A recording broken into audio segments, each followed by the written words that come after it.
अपने सब सुन रहल छी ओम श्री संगीत माला के सुंदर सन प्रस्तुति मोहन झा जी के आवाज में।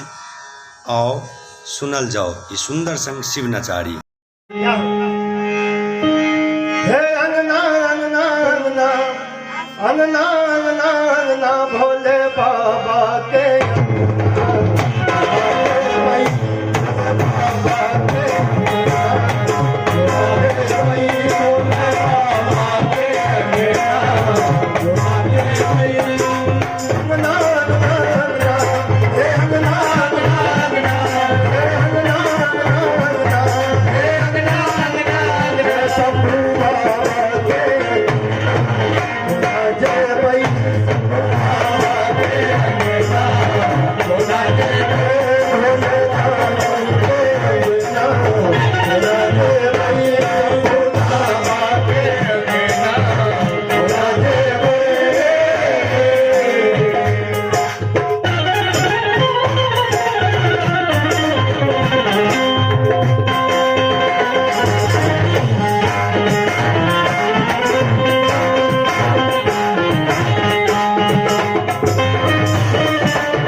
बाबा भेज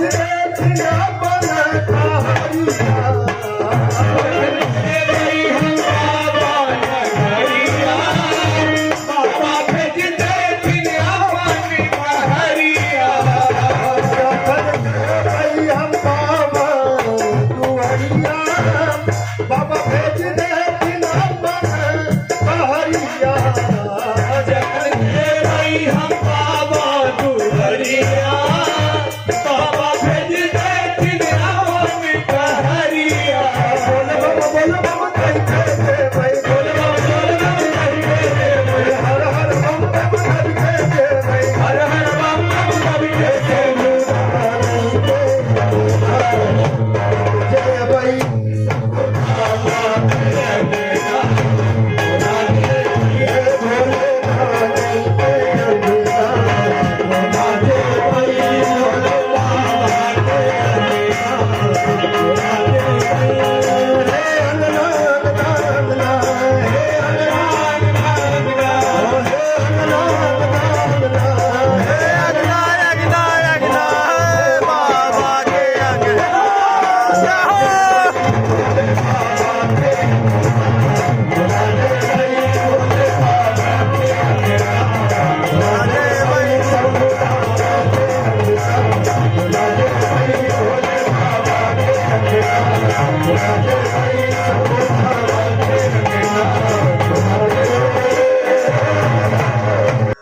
जो नीक लागल हुए तो सब्सक्राइब करना नहीं बिसरबे।